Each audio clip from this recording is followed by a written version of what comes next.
నమస్కారం prime news కి స్వాగతం. ముందుగా ముఖ్యాంశాలు.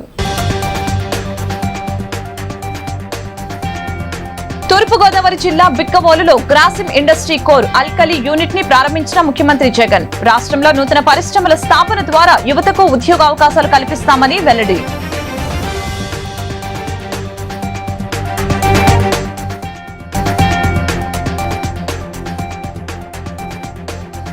రాష్ట్ర పరిశ్రమలు, ఐటీ, మౌలిక సదుపాయాల శాఖ మంత్రిగా పదవి బాధ్యతలు స్వీకరించిన గుడివాడ అమర్నాథ్. 5 దశకాలపై తొలి సంతకం.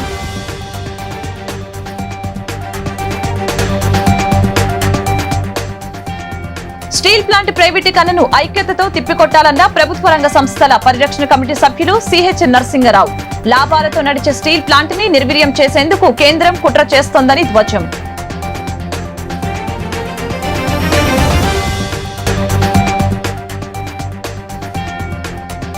రాష్ట్ర గిరిజన సంక్షేమ శాఖ ఉప ముఖ్యమంత్రిగా బాధ్యతలు చేపట్టిన పీడిక రాజన్న దొర. ముఖ్యమంత్రి ఆశయాలకు అనుగుణంగా గిరిజనుల సంక్షేమానికి కృషి చేస్తానని వెల్లడి.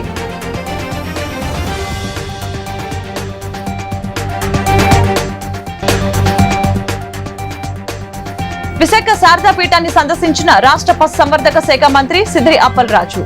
అప్పలరాజును ఆశీర్వదించిన స్వరూపానందేంద్ర సరస్వతి, స్మాత్మానందేంద్ర సరస్వతి.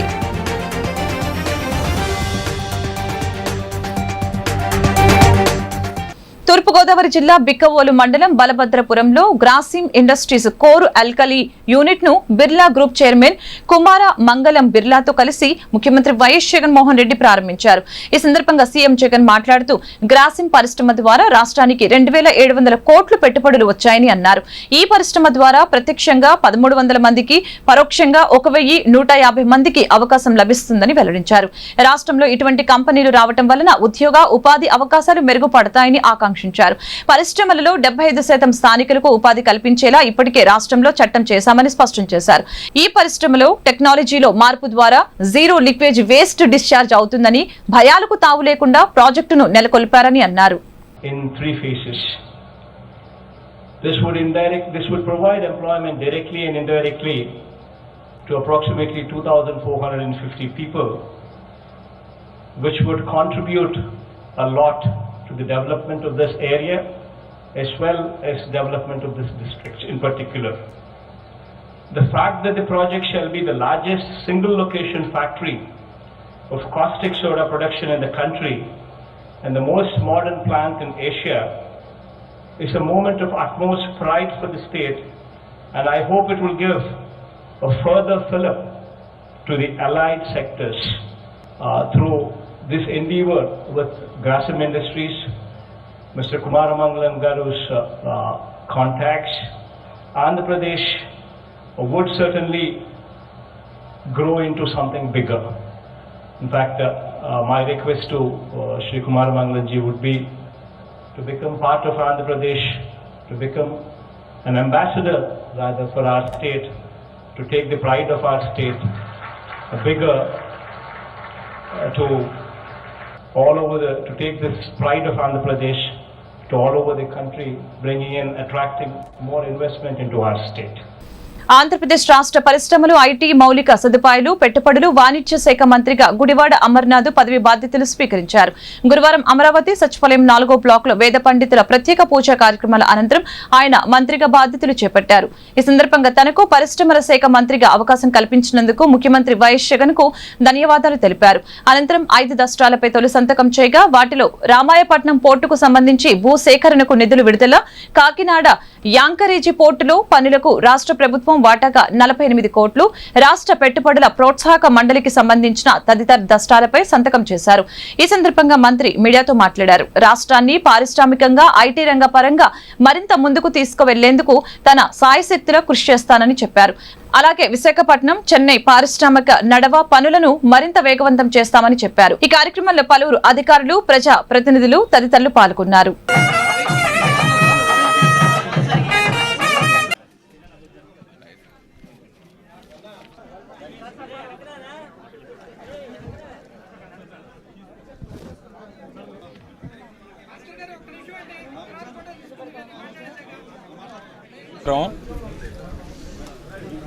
గౌరవ ముఖ్యమంత్రి వైఎస్ జగన్మోహన్ రెడ్డి గారి నాయకత్వంలో 2019 ఎన్నికల్లో గొప్ప విజయాన్ని సాధించిన తర్వాత దాదాపు 151 మంది ఎమ్మెల్యేలు దాదాపు 86% సీట్లతో రాష్ట్రంలో అధికారంలోకి వచ్చిన తర్వాత ఏ రకమైనటువంటి సంక్షేమ పరిపాలనని గడిచినటువంటి 3 సంవత్సరాలుగా ముఖ్యమంత్రి జగన్మోహన్ రెడ్డి గారు అందిస్తూ ఉన్నారో మనందరం కూడా చూసాం. అయితే ఆయన సైన్యంలో సైనికులుగా ఉన్నటువంటి మాకు ఈరోజు ఆయనతో పాటు కలిసి పనిచేసేటువంటి క్యాబినెట్లో కలిసి పనిచేసేటువంటి అవకాశం కల్పించినటువంటి గౌరవ ముఖ్యమంత్రి వైఎస్ జగన్మోహన్ రెడ్డి గారికి ఈ సందర్భంగా మీ ద్వారా హృదయపూర్వకంగా రాజకీయంగా మా కుటుంబాన్ని దాదాపు 5 దశాబ్దాలుగా విశాఖపట్నం ఉమ్మడి జిల్లాలో అండగా నిలబడినటువంటి నాయకత్వానికి, కార్యకర్తలకు, శ్రేయోభిలాషులకు, స్నేహితులకు కూడా ఈ సందర్భంగా కృతజ్ఞతలు తెలియజేసుకుంటూ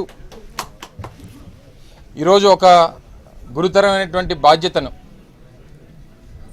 రాష్ట్ర పరిశ్రమలు అలాగే ఐటీ శాఖ మంత్రిగా ఒక గొప్ప బాధ్యతని నా మీద గౌరవ ముఖ్యమంత్రి జగన్మోహన్ రెడ్డి గారు నా మీద పెట్టడం, రాష్ట్రానికి మంచి చేస్తామని నా మీద పెట్టినటువంటి బాధ్యతను సక్రమంగా నిర్వహిస్తానని, నా శక్తి వంచన లేకుండా కృషి చేస్తానన్నటువంటి ఒక నమ్మకంతో నా మీద పెట్టినటువంటి బాధ్యతను నిర్వర్తిస్తానని, అలాగే రాష్ట్రానికి సంబంధించినటువంటి పెట్టుబడుల విషయంలో కానీ, పరిశ్రమల విషయంలో కానీ, ఐటీకి సంబంధించినటువంటి అంశాల్లో కానీ పూర్తి స్థాయిలో కృషి చేసి రాష్ట్రానికి మంచి జరిగేటువంటి విధంగా, ఎందుకంటే జగన్మోహన్ రెడ్డి గారి నాయకత్వంలో రాష్ట్రానికి సంక్షేమ కార్యక్రమాలు ఏ రకంగా అందిస్తూ ఉన్నామో, అభివృద్ధి ఏ రకంగా చేస్తూ ఉన్నామో, పారిశ్రామిక అభివృద్ధికి కూడా ఆ రకమైనటువంటి బాధ్యతలను నిర్వర్తించి ఆయన పెట్టుకున్నటువంటి నమ్మకాన్ని నిలబెడతామని, మరి ముఖ్యంగా ఒక పారిశ్రామిక ప్రాంతం నుంచి వచ్చినటువంటి వ్యక్తిగా, ఒక పారిశ్రామిక నగరం నుంచి వచ్చినటువంటి వ్యక్తులుగా, ఈరోజు ఐటీ అంటే ఆంధ్ర రాష్ట్రంలో చిరునామాగా ఉన్నటువంటి విశాఖపట్నం నుంచి వచ్చినటువంటి వ్యక్తులుగా, పారిశ్రామిక రంగంలో ఈరోజు ఫార్మా రంగం కానీ లేదా పారిశ్రామిక రంగంలో ఉన్నటువంటి ఇతర ఇండస్ట్రీస్ కానీ, పబ్లిక్ సెక్టర్ ఇండస్ట్రీస్ కానీ, ముఖ్యమంత్రి వైఎస్ జగన్మోహన్ రెడ్డి ఆశయానికి అనుగుణంగా గిరిజనుల సంక్షేమానికి కృషి చేస్తానని రాష్ట్ర గిరిజన సంక్షేమ శాఖ ఉప ముఖ్యమంత్రి పీడిక రాజన్న దొర అన్నారు. గురువారం ఆయన సచివాలయంలోని 2వ బ్లాక్ లో గిరిజన సంక్షేమ శాఖ ఉప ముఖ్యమంత్రిగా బాధ్యతలు స్వీకరించారు. ఈ సందర్భంగా మీడియాతో మాట్లాడుతూ లాభసాటి వ్యవసాయం వైపు గిరిజనుల్ని ప్రోత్సహిస్తామని, విద్య, వైద్యం గిరిజనులకి అందేలా అన్ని ఐటీడీఏ పరిధిలో ఏరియా ఆసుపత్రులని నిర్మాణం చేస్తున్నామని, ప్రతి మండలానికి 2 కళాశాలలు నిర్మిస్తామని రాజన్న దొర అన్నారు. 1985లో 21 ఏళ్ల వయస్సులో జీసీసీలో జూనియర్ మేనేజర్ గా చేరి ఉమ్మడి ఆంధ్రాలో వివిధ ప్రాంతాల్లో పనిచేసిన ఆయన 2004లో కాంగ్రెస్ తరపున సాలూరు అసెంబ్లీ నియోజకవర్గం నుంచి పోటీ చేసి ఓడిపోయిన తనపై గెలిచిన టీడీపీ ఎమ్మెల్యే ఆర్పి బంజుదేవ్ గిరిజనుడు కాదని కోర్టులో నిరూపించి 2006లో ఎమ్మెల్యేగా అవకాశం పొందారు. 2009లో కాంగ్రెస్ తరపున, 2014, 2019 ఎన్నికల్లో వైఎస్ఆర్సీపీ తరపున ఎమ్మెల్యేగా ఎన్నికయ్యారు. పశుసంవర్ధక మత్స్యశాఖ మంత్రి సిద్దిరి అప్పలరాజు విశాఖ శ్రీ శారదా పీఠాన్ని సందర్శించారు. రాజశ్యామల అమ్మవారి ఆలయంలో ప్రత్యేక పూజలు చేశారు. పీఠ ప్రాంగణంలోని దేవతామూర్తుల ఆలయాలను సందర్శించి విశాఖ శారదా పీఠాధిపతులను కలిశారు. మంత్రి హోదాలో తొలిసారి పీఠానికి వచ్చిన సిద్దిరి అప్పలరాజుకు స్వరూపానందేంద్ర సరస్వతి మహాస్వామి, స్మాత్మానందేంద్ర స్వామి ఆశీస్సులు అందించారు. రాజశ్యామల అమ్మవారి అనుగ్రహంతో బాధ్యతలను దిగ్విజయంగా నిర్వర్తించాలని ఆశీర్వదించారు.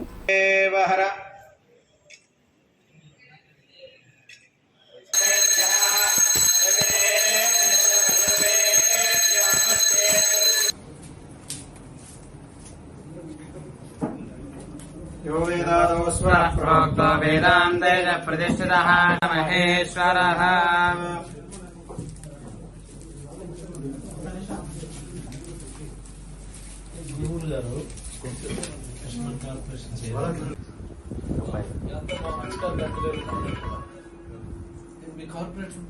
జల వనరుల శాఖ మంత్రిగా అంబటి రాంబాబు గురువారం బాధ్యతలు చేపట్టారు. సచివాలయంలోని 4వ బ్లాక్ లోని తన ఛాంబర్లో ప్రత్యేక పూజలు నిర్వహించిన అనంతరం బాధ్యతలు స్వీకరించారు.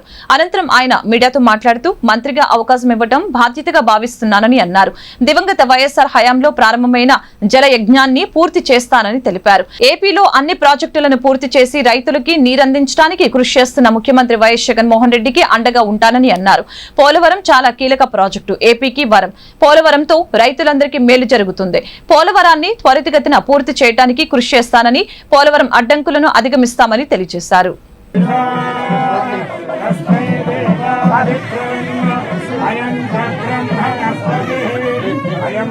మొన్న 11వ తారీఖున రాష్ట్ర ముఖ్యమంత్రి గౌరవనీయులు వైఎస్ జగన్మోహన్ రెడ్డి గారు మంత్రివర్గాన్ని పునర్వ్యవస్థీకరించేటటువంటి సందర్భంలో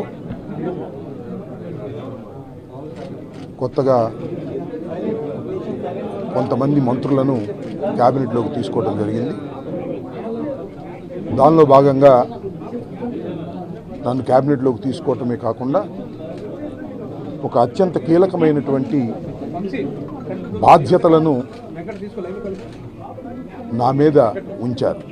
అదే జలవనరుల శాఖ మంత్రిగా నన్ను జగన్మోహన్ రెడ్డి గారు ఎంపిక చేయటం చాలా సంతోషంగాను, దానితో పాటు చాలా బాధ్యతగాను ఫీల్ అవుతున్నాను. ఈ రాష్ట్రంలో ఉన్నటువంటి జలవనరులను, ముఖ్యంగా రాజశేఖర రెడ్డి గారు ప్రారంభించినటువంటి జలయజ్ఞాన్ని పూర్తి చేసేటటువంటి క్రమంలో నేను కూడా నా వంతు బాధ్యతను నిర్వర్తించడానికి అవకాశం కలిగినందుకు సంతోషపడుతూ ఉన్నాను. ఈరోజు నేను ఛార్జ్ తీసుకున్నటువంటి సందర్భంలో 2 ఫైల్స్ మీద సంతకం పెట్టడం జరిగింది. అది ఒకటి గండికోట టు పైడిపల్లి ఎత్తిపోతల పథకానికి సంబంధించి O&M గ్రాంట్ కింద గత సంవత్సరం 21-22కు సంబంధించి అంతకుముందు ఉన్న కొంత బ్యాలెన్స్ వర్క్కి సంబంధించి మెయింటెనెన్స్ కోసం 4,70,00,000 రూపాయలని అడ్మినిస్ట్రేటివ్ శాంక్షన్ ఇస్తూ ఒక సంతకాన్ని, మరొకటి మద్దువలస ఫేజ్ 2 కెనాల్ శ్రీకాకుళం డిస్టిక్లో, పూర్వం శ్రీకాకుళం, ఇప్పుడు బహుశా అది విజయనగరంలోకి వచ్చినట్టుగా అనిపిస్తుంది. దానిలో 5 కిలోమీటర్లు కాలువ తవ్వడానికి 26,09,00,000 గ్రాంట్ చేస్తూ దాన్ని సీఎం గారి అప్రూవల్ కూడా పంపించడం కోసం ఈరోజు సంతకం పెట్టడం జరిగింది. ఈ 2 కూడా ఫార్మల్గా ఈ 2 ఫైల్స్ మీద ఇవాళ ఛార్జ్ తీసుకుంటున్నాను కాబట్టి సంతకం చేయడం జరిగింది. రాష్ట్రంలో ఉన్నటువంటి అన్ని ప్రాజెక్టులను సాధ్యమైనంత తొందరగా పూర్తి చేసి రైతులకు నీళ్లు అందించాలనేటువంటి ఒక దృక్పథంతో, ఒక మంచి ఆశయంతో ముందుకు వెళుతున్నటువంటి జగన్మోహన్ రెడ్డి గారికి చేదోడు వాదోడుగా ఉండి సాధ్యమైన తొందరలో ప్రాజెక్టులన్నీ పూర్తి చేయడానికి చిత్తశుద్ధితో మేము పనిచేస్తానని ఈ సందర్భంగా మీ అందరికీ, మీ ద్వారా రాష్ట్ర ప్రజలకి తెలియపరుస్తున్నాను. ధన్యవాదాలు. భారత ప్రజా సంబంధాల సంఘం విశాఖ శాఖ ఆధ్వర్యంలో జాతీయ ప్రజా సంబంధాల దినోత్సవాన్ని గురువారం స్థానిక దసపల్ల హోటల్లో ఘనంగా నిర్వహించారు. PRSI విశాఖ శాఖ చైర్మన్ డాక్టర్ PLK మూర్తి అధ్యక్షతన జరిగిన ఈ ఉత్సవాలలో స్టీల్ ప్లాంట్ కార్పొరేట్ కమ్యూనికేషన్స్ విభాగం అధిపతి, Visakha PRSI vice chairman UV Sharma, HPCL corporate communications విభాగం అధికారి MKVL నరసింహ, వివిధ ప్రభుత్వ, ప్రైవేట్ రంగ సంస్థల ప్రజా సంబంధాల అధికారులు పాల్గొన్నారు. జాతీయ PR దినోత్సవ సందర్భంగా నిర్దేశించిన మారుతున్న ప్రపంచంలో నమ్మకమైన ప్రజా సంబంధాలు నెలకొల్పటం అనే అంశంపై ఆంధ్ర విశ్వవిద్యాలయం జర్నలిజం మాస్ కమ్యూనికేషన్స్ విభాగం అధిపతి ప్రొఫెసర్ డివిఆర్ మూర్తి ప్రసంగించారు. ప్రజా సంబంధాల అధికారులు సంస్థలకు ప్రజలకు వారధిగా వ్యవహరించే క్రమంలో నిజాయితీగా ఉండాలని, ప్రసార మాధ్యమాలకు పత్రికలకు సకాలంలో వాస్తవ సమాచారం అందించడం ద్వారా నమ్మకాన్ని పెంచుకోవాలని అన్నారు. జాతీయ ప్రజా సంబంధాల దినోత్సవం సందర్భంగా గత 20 సంవత్సరాలుగా పోలీస్ శాఖలో ప్రస్తుతం గీతంలో పిఆర్ఓగా సేవలు అందిస్తున్న ఎన్వి నరసింహ వృత్తి నైపుణ్యాలను గుర్తిస్తూ ఉత్తమ పిఆర్ఓ అవార్డుతో సత్కరించారు. The objectives and the potentialities of publications as a strategic management function. The management of the Publication Society of India is vested in the National Council consisting of representatives elected by all the regional chapters. We have 32 chapters all over India. Take effect on admission and classification at the discretion of the National Council. There are following, we have 5 classifications in the membership. Regular membership, those who are practicing publications, and they can become a life member also. Believe in currency. అంటే అవసరం వాళ్ళని ఐటమ్స్తో కాకుండా ఏం చేస్తుంటే కరెన్సీలో value ఎప్పుడైతే మార్చామో మనం, so we last that trust and we travel and we believing in currency notes. ఈ కరెన్సీ నోట్స్ కూడా నమ్మడం మానేసాం. దాని నుంచి ప్రామిసరీ నోట్లోకి వచ్చాయి. ప్రామిస్ చేసుకుని నోట్లు రాసుకుంటాం. We don't believe individuals, we believe in promissory notes. Promissory notes నుంచి ఎక్కడికి వచ్చాం మనం ఇప్పుడు? బ్యాంక్, మన మనీ సేఫ్ ఇన్ బ్యాంక్స్లోకి వచ్చాం. ఈ బ్యాంకులోకి వచ్చాక అప్పు తీసుకుంటే collateral security record is pledge. మీ ఐటమ్ మీద బంగారం పెట్టుకుని మీరు డబ్బులు ఇస్తారు. అంటే వాట్ హ్యాపెండ్ ఇండివిజువల్ లెవెల్ నుంచి we travel towards currency and notes. అంటే వైట్ పేపర్లు కానీ ప్రింటెడ్ నోట్స్ కానీ నమ్ముతాం కానీ డోంట్ బిలీవ్ ఇన్ ఇండివిజువల్స్. మా స్టూడెంట్స్ వస్తుంటారు అప్పుడు నా దగ్గరికి వచ్చి ఆర్టీసీ దగ్గరికి వెళ్తే, సార్ మీ సంతకం పెట్టి సరిపో స్టాంప్ వేయండి అంటారు. నా సిగ్నేచర్ కన్నా స్టాంప్కి ఎక్కువ వాల్యూ ఉంది, కానీ నా సిగ్నేచర్ వాల్యూ లేదు. That's the society we are living in. అంటే మన స్టాంప్ కొడితే కానీ ఆర్టీసీ వాళ్ళు నమ్మరు, వాళ్ళకి పాస్ అవ్వరు. అంటే స్టాంపులు నమ్ముతాం కానీ డోంట్ బిలీవ్ ఇండివిజువల్ సిగ్నేచర్స్. అంటే మన సిగ్నేచర్కి వాల్యూ లేని స్థితిలో వీఆర్ కమ్ టు ఈ 21st century. అంటే ఏమవుతుందంటే సైన్ చేసినటువంటి సిగ్నేచర్ కన్నా ఇండివిజువల్ కన్నా your stamp has become more valuable than your signature. అంటే భారతదేశంలో లాభాలతో నడిచే ప్రభుత్వ రంగ సంస్థల్లో ఒకటైన స్టీల్ ప్లాంట్ ప్రైవేటీకరణ విషయంలో కేంద్ర రాష్ట్ర ప్రభుత్వాలు నాటకాలు ఆడుతున్నాయని స్టీల్ ప్లాంట్ ప్రభుత్వ రంగ సంస్థల పరిరక్షణ కమిటీ సభ్యులు సిహెచ్ నరసింహారావు తెలిపారు. స్టీల్ ప్లాంట్ ప్రైవేటీకరణకు వ్యతిరేకంగా జీవీఎంసీ గాంధీ విగ్రహం వద్ద జరుగుతున్న రిలే నిరాహార దీక్షకు సంఘీభావం తెలిపిన ఆయన అనంతరం మీడియాతో మాట్లాడారు. దేశంలో 56% మార్కెటింగ్ చేస్తున్న పరిశ్రమ స్టీల్ ప్లాంట్ మాత్రమేనని, అటువంటి స్టీల్ ప్లాంట్ పరిశ్రమ నష్టాలను వస్తున్నాయని, ప్రైవేటీకరణ చేస్తామని కేంద్ర ప్రభుత్వం పార్లమెంట్ లో మాట్లాడుతోందని తెలిపారు. స్టీల్ ప్లాంట్ విషయంలో కేంద్ర ప్రభుత్వం తప్పుడు మాటలు మానుకోవాలని, రాష్ట్ర ప్రభుత్వం కూడా బీజేపీ ప్రభుత్వానికి పరోక్షంగా సహకరిస్తోందని మండిపడ్డారు. అమ్మకూడదని గట్టిగా గాని మాట్లాడితే ఈరోజు కేంద్ర ప్రభుత్వానికి అంత ధైర్యం ఎక్కడి నుంచి వస్తుందని అడుగుతా ఉన్నాం. అందుకని ఇద్దరు కలిసి నాటకాలు ఆడుతూ ఉన్నారు. ఆంధ్రప్రదేశ్ ప్రజానీకంతో ఇటువంటి నాటకాలు ఆడడం అనేటువంటి కట్టి పెట్టాలని కోరుతున్నాం. ఈ సంవత్సరం 28,008 కోట్ల టర్న్ ఓవర్ అనేటువంటిది విశాఖ స్టీల్ ప్లాంట్ సాధించింది. అద్భుతమైనటువంటి విజయాలు, మార్కెటింగ్ అనేటువంటిది 56% పెరిగింది. ఒక ఇండస్ట్రీలో, దేశంలో ఏదైనా ఒక పరిశ్రమలో 56% మార్కెటింగ్ పెరిగినటువంటిది ఒక్క పరిశ్రమైనా చూపించగలరని అడుగుతున్నాం. అయినా కానీ మేము ప్రైవేట్ చేస్తాము, ఈ నష్టాలు వస్తున్నాయని పచ్చి అబద్దాలు బీజేపీ పార్లమెంట్ సాక్షిగా మాట్లాడింది. అందుకని తప్పుడు విధానాలు అనేటువంటి విరమించుకోవాలి. ఏకైక సమస్య విశాఖ స్టీల్ ప్లాంట్ సొంత గనులు లేకపోవడం.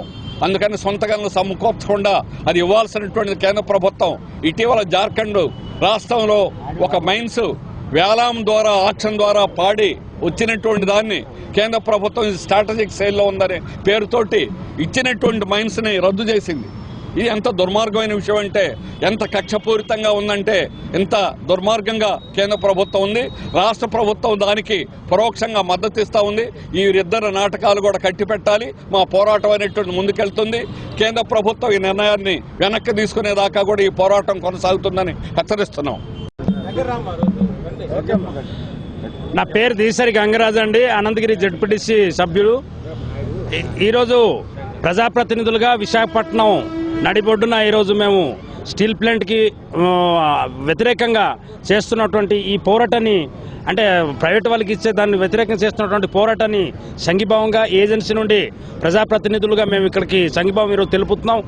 ఈరోజు కేంద్ర రాష్ట్ర ప్రభుత్వాలు చూస్తున్నాం, కేంద్రంలో రెండోసారి అధికారం వచ్చినటువంటి నరేంద్ర మోడీ గారి ప్రభుత్వం ఎక్కడెక్కడైతే దేశంలో ఈ రాష్ట్రాల్లో ఉన్నటువంటి ప్రభుత్వ రంగ సంస్థలు ఏదైతే 100 ఏళ్ల నుండి సంపాదించి పెట్టినటువంటి ప్రభుత్వ రంగ సంస్థలు ఉన్నాయో వాటిని వెతికి ఆ రకంగా అమ్మే పనిలో ఉంది తప్ప ఈ దేశాభివృద్ధిలో కానీ పురోగతిలో కానీ ముందుకెళ్లే పరిస్థితి లేదు, సర్వనాశనం చేస్తుంది. దానికి వత్తసు పలుకుతూ మన రాష్ట్ర ప్రభుత్వం, మన జగన్మోహన్ రెడ్డి గారి ప్రభుత్వం ఈరోజు దానికి వ్యతిరేకంగా ఎక్కడ పబ్లిక్గా మాట్లాడిన దాఖలాలు లేవు. ఈరోజు మన సీఎం గారు కానీ వైసీపీలో ఉన్నటువంటి ఎంపీలు కానీ మంత్రులు కానీ ఈరోజు స్టీల్ ప్లాంట్కి వ్యతిరేకంగా మాట్లాడిన దాఖలాలు లేవు. పబ్లిక్గా వ్యతిరేకించి తీర్మానం చేసి గట్టిగా సమాధానం చెప్పుకోవాల్సిన బాధ్యత ఈ రాష్ట్ర ప్రభుత్వం పైన ఉంది. కానీ ఎక్కడికి మాట్లాడిన దాఖలాలు లేవు.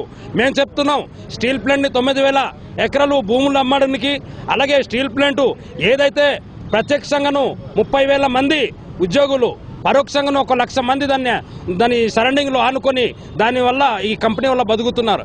అదే కాదు, ఈ విశాఖపట్నం ఇంత గట్టి అభివృద్ధి జరుగుతుందంటే ఈరోజు ఇక్కడ స్టీల్ ప్లాంట్ ప్రభుత్వ రంగ పరిశ్రమ ఉండడం బట్టే. కాబట్టి ఇవన్నీ ఇదే కాదు, ఆ రకంగానే ఎస్సీలు కానీ ఎస్టీలు కానీ బీసీలు కానీ రిజర్వేషన్లు కోత కూడా ఈ ప్రైవేటీకరణ విధానంలో అమలవుతున్నాయి. ఈరోజు ప్రభుత్వ రంగ సంస్థ ఉంది కాబట్టి ఖచ్చితంగా రిజర్వేషన్లు అమలై అనేక మంది ఈరోజు 1,000 మంది అక్కడ ఉద్యోగులుగా ఉన్నారు. కొన్ని కుటుంబాలు అక్కడ ఉన్న కుటుంబాల ఉద్యోగులు ఉన్నారు. అటువంటిది ప్రభుత్వ రంగ సంస్థనే ఈరోజు ప్రైవేట్ వాళ్ళకి ఇస్తాం, పోస్కోకి ఇస్తామంటే ఊరుకొనిది లేదు. ఖచ్చితంగా విశాఖపట్నం ఉన్నటువంటి ప్రజలతో పాటు, విశాఖపట్నం ఉమ్మడి జిల్లాతో పాటు, ఇప్పుడు కొత్త జిల్లాలో ఉన్నటువంటి ప్రజాప్రతినిధులతో పాటు ప్రజానీకం తిరుగుబాటు చేస్తాం, ప్రభుత్వ రంగ సంస్థలని కాపాడుకుంటాం. రానున్న కాలంలో ఖచ్చితంగా దీన్ని ఇంకా తీవ్రతరం చేసి ముందుకు తీసుకెళ్తామని ఈ సందర్భంగా తెలియజేస్తున్నాం. రాష్ట్ర వ్యవసాయ మరియు సహకార మార్కెటింగ్ ఫుడ్ ప్రాసెసింగ్ శాఖ మంత్రిగా కాకాని గోవర్ధన్ రెడ్డి బాధ్యతలు చేపట్టారు. అమరావతి సచివాలయం 2వ బ్లాక్ లో కేటాయించిన ఛాంబర్కు ఆయనను వేద పండితులు వేద మంత్రాలు పఠిస్తూ పూర్ణ కుంభంతో ఘనంగా స్వాగతం పలికారు. ఛాంబర్లో పండితుల వేద మంత్రోచ్చరణ మధ్య ఘనంగా పూజ నిర్వహించిన ఆయన మంత్రిగా బాధ్యతలు చేపట్టారు. మంత్రిగా బాధ్యతలు చేపట్టిన వెంటనే రైతుల సంక్షేమం, అభ్యున్నతికి సంబంధించిన కీలకమైన 4 ఫైళ్లపై సంతకం చేశారు. తదనంతరం రాష్ట్ర వ్యవసాయ శాఖ special CS doctor Poonam Malakondaiah, commissioner Chevuri Harikiran తో పాటు ఉద్యానవన, పట్టు పరిశ్రమ, మార్కెటింగ్ శాఖల అధికారులు పలువురు మంత్రికి పుష్పగుచ్చాలు అందజేస్తూ అభినందనలు తెలియజేశారు. AP mechanised boat operators association గౌరవ అధ్యక్షుడు మంత్రి సిద్రి అప్పలరాజు నేతృత్వంలో ఫిషింగ్ హార్బర్ మత్స్యకారుల అభివృద్ధికి తన వంతు కృషి చేస్తానని అధ్యక్షుడు వాసుపల్లి జానకిరామ్ అన్నారు. ఫిషింగ్ హార్బర్ అసోసియేషన్ కార్యాలయంలో గురువారం అసోసియేషన్ నూతన పాలకవర్గం అనుబంధ సంఘం కమిటీ ప్రమాణ స్వీకార కార్యక్రమం నిర్వహించారు. అనంతరం యూనియన్ మత్స్య పరిశ్రమ అభివృద్ధికి గంగమ్మ తల్లి సాక్షిగా నిస్వార్థంగా పనిచేస్తామని నూతన కార్యవర్గ సభ్యులు ప్రమాణ స్వీకారం చేశారు. ఈ సందర్భంగా వాసుపల్లి జానకిరామ్ మీడియాతో మాట్లాడుతూ 30 ఏళ్ల తర్వాత అతిపెద్ద మత్స్యకార పరిశ్రమ అయిన ఫిషింగ్ హార్బర్ లో ప్రజాస్వామ్యబద్ధంగా ఎన్నిక జరగటంలో తాను ఏకగ్రీవంగా ఎన్నిక కావటం జరిగిందని అన్నారు. 27 మందితో ఏర్పడిన పాలకవర్గం నియామకంలో గౌరవ అధ్యక్షుడిగా మంత్రి సిద్రి అప్పలరాజు సహాయ సహకారంతో మత్స్యకార సమస్యలు ప్రభుత్వం దృష్టికి తీసుకువెళ్లి పరిష్కారానికి కృషి చేస్తామని తెలిపారు. కేంద్ర మత్స్యశాఖ నుండి విశాఖ ఫిషింగ్ హార్బర్ మోడరేషన్ కి 150 కోట్లు కేటాయించినట్లు మంత్రి తెలియజేశారు. అనంతరం అసోసియేషన్ కార్యాలయం నుంచి గంగమ్మ తల్లి ఆలయం వరకు కార్యవర్గ సభ్యులు ర్యాలీ నిర్వహించారు. ఈ కార్యక్రమంలో ప్రధాన కార్యదర్శి మైలపల్లి లక్ష్మణ్, కోశాధికారి నరసింహులు తదితరులు పాల్గొన్నారు.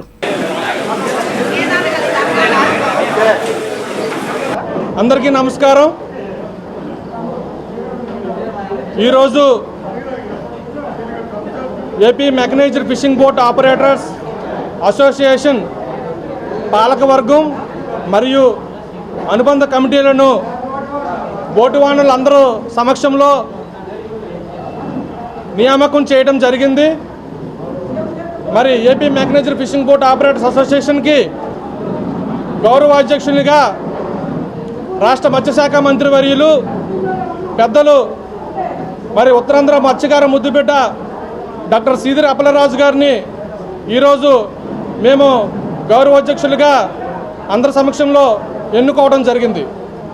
అదేవిధంగా మరి అధ్యక్షునిగా వాసుపల్లి జానకిరామ్ అనే నేను మరి ఎన్నడూ లేని విధంగా 30 సంవత్సరాల తర్వాత రాష్ట్రంలోనే అతిపెద్ద మత్స్య పరిశ్రమ అయినటువంటి విశాఖపట్నం ఫిషింగ్ హార్బర్కు ప్రజాస్వామ్యబద్ధంగా ఎన్నికలు నిర్వహించుకోవటము, దాంట్లోని మరి ఏకగ్రీవంగా నన్ను ఎన్నుకోవడం జరిగింది.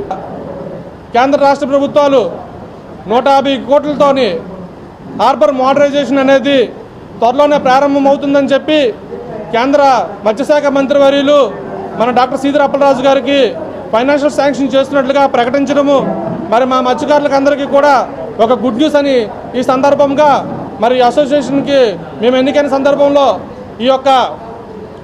ఈ అనౌన్స్మెంట్ రావడం అనేది మేము చాలా హ్యాపీగా ఫీల్ అవుతూ ఉన్నాం. మా అసోసియేషన్ అధ్యక్షులు శ్రీ వాసుపల్లి జానకిరామ్ గారు మత్స్యకార సమస్యల మీద చాలా క్లుప్తంగా మీడియా వారికి వివరించడం జరిగింది. మత్స్యకారుడంటే గంగమ్మ తల్లిని నమ్ముకున్న బ్రతుకున్నటువంటి ఒక వృత్తి అండి. మత్స్యకారులకు చేపల వేట తప్ప వేరే పని చేయడం తెలియదు. ఇప్పుడే మా అధ్యక్షుల వారు మరి అమ్మవాడు మరి వసతి దీవెన మరి అలాగే ఆటో కార్మికుడికి ఇంతకుముందు ఏమైనా మరి వెల్ఫేర్ ఫండ్స్ ఇచ్చుంటే మత్స్యకారుడికి ఆపేస్తామని ఒక అపోహ వచ్చిందండి. దానిలో భాగంగా మరి మా అధ్యక్షులు అమరావతి వెళ్ళి దీనిపైన మాట్లాడడం జరిగింది. దానికి అన్ని కుదించి మత్స్యకారుడికి మరి సకాలంలో అందిస్తామని గవర్నమెంట్ వారు హామీ ఇవ్వడం జరిగింది. స్నేహం, సేవ, నాయకత్వం ముఖ్య ఉద్దేశంగా వాసవి క్లబ్ నిర్వహిస్తున్న సేవా కార్యక్రమాలు అందరికీ ప్రేరణనిస్తున్నాయని జీవీఎంసీ 32వ వార్డు కార్పొరేటర్ కందుల నాగరాజు అన్నారు. గురువారం గాజువాక కన్యకా పరమేశ్వరి ఆలయంలో నిర్వహించిన వాసవి క్లబ్ జోన్ సమావేశానికి నాగరాజు ముఖ్య అతిథిగా హాజరై వాసవి క్లబ్ చేపడుతున్న సేవా కార్యక్రమాల పట్ల సంతోషం వ్యక్తం చేశారు. ఈ సందర్భంగా ఆయన మాట్లాడుతూ వాసవి క్లబ్ నిస్వార్థంగా చేస్తున్న సేవా కార్యక్రమాలు ఎందరికో స్ఫూర్తిగా నిలుస్తున్నాయని కొనియాడారు. నిరాశ్రయులు, నిరుపేదలు, వృద్ధుల జీవిత విధాన శైలికి మెరుగుపరచడమే లక్ష్యంగా వాసవి క్లబ్ చేపడుతున్న సేవా కార్యక్రమాలకు తాను పూర్తిగా సహకరిస్తానని చెప్పారు.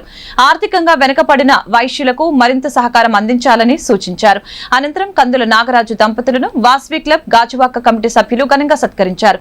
అనంతరం నిర్వహించిన అన్నదాన కార్యక్రమంలో నాగరాజు దంపతులు పాల్గొన్నారు.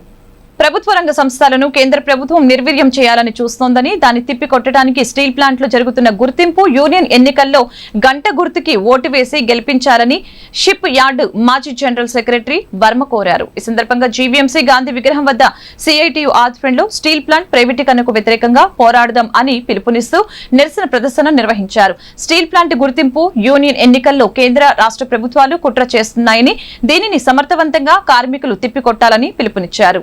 కాపాడుకోవడం కోసం గంట గుర్తుని గెలిపించండి. నిరంతరం ప్రైవేటీకరణ వ్యతిరేకంగా పోరాడుతున్న సిఐటిని గెలిపించండి. విశాఖపట్నం స్టీల్ ప్లాంట్ కి గుర్తింపు ఎన్నికలు జరుగుతున్నాయి. ఈ రోజు Visakhapatnam steel plant public sector గా ఉంటుందా, లేదంటే వేదాంత కంపెనీకి ఇచ్చేస్తాడా, లేదా పోస్కోకి ఇచ్చేస్తాడా అనే తీవ్రమైన ఆందోళనలో ఈరోజు ఎన్నికలు జరుగుతున్నాయి. ఈ ఎన్నికల వెనకతలు కూడా కేంద్ర రాష్ట్ర ప్రభుత్వాల కుట్రలు ఉన్నాయనేది పబ్లిక్ సెక్టర్లో పనిచేసిన అందరికీ కూడా తెలుసు. నేను ఒకప్పుడు షిప్ యార్డ్లో 40 ఏళ్లు పబ్లిక్ సెక్టర్లో పనిచేశాను కాబట్టి పబ్లిక్ సెక్టర్ అనేది ఆధునిక దేవాలయం అని చెప్పి పండిట్ జవహర్లాల్ నెహ్రూ చెప్పాడు.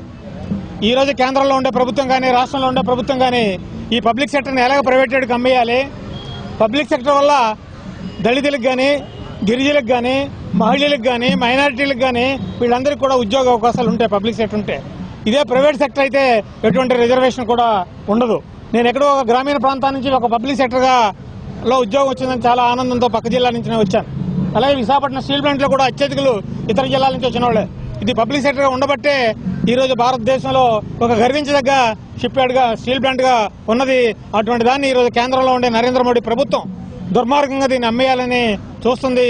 దాన్ని తిప్పుకొట్టడానికి రేపు జరిగే ఎన్నికల్లో సిఐటియు ప్యానెల్ని ఇతర మిత్రపక్షాలు బలపరిచిన దానికి గంట గుర్తు మీద వేసి నెగ్గించాలని, ఆ రకంగా పబ్లిక్ సెక్టర్ని కాపాడుకోవాలని, ఆ పబ్లిక్ సెక్టర్ ఉంటేనే మొత్తం కార్మిక వర్గం మనుగడ ఉంటుంది, దేశం పారిశ్రామికంగా అభివృద్ధి చెందడానికి కూడా అవకాశం ఉంటుందని తెలియజేస్తున్నాను.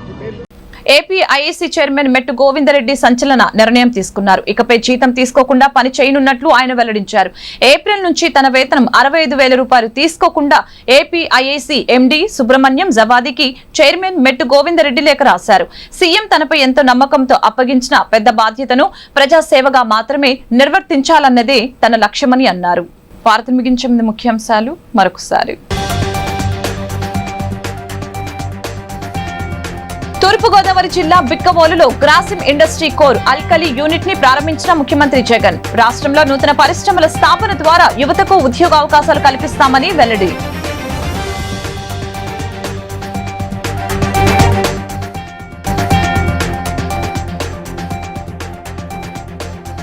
రాష్ట్ర పరిశ్రమలు, ఐటీ, మౌలిక సదుపాయాల శాఖ మంత్రిగా పదవి బాధ్యతలు స్వీకరించిన గుడివాడ అమర్నాథ్ 5 దస్త్రాలపై తొలి సంతకం.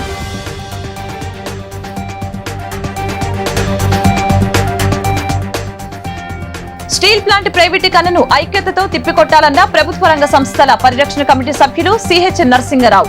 లాభాలతో నడిచే స్టీల్ ప్లాంట్ ని నిర్వీర్యం చేసేందుకు కేంద్రం కుట్ర చేస్తోందని ధ్వజం.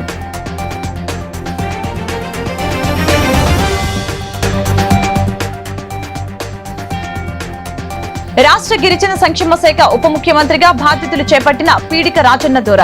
ముఖ్యమంత్రి ఆశయాలకు అనుగుణంగా గిరిజనుల సంక్షేమానికి కృషి చేస్తానని వెల్లడి.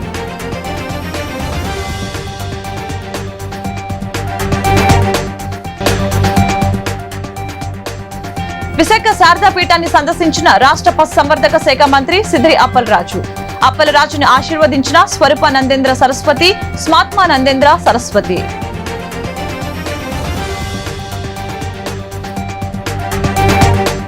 ఈ వార్తలు ఇంతటితో సమాప్తం. మరొక బులెటిన్ మళ్ళీ కలుద్దాం. నమస్కారం.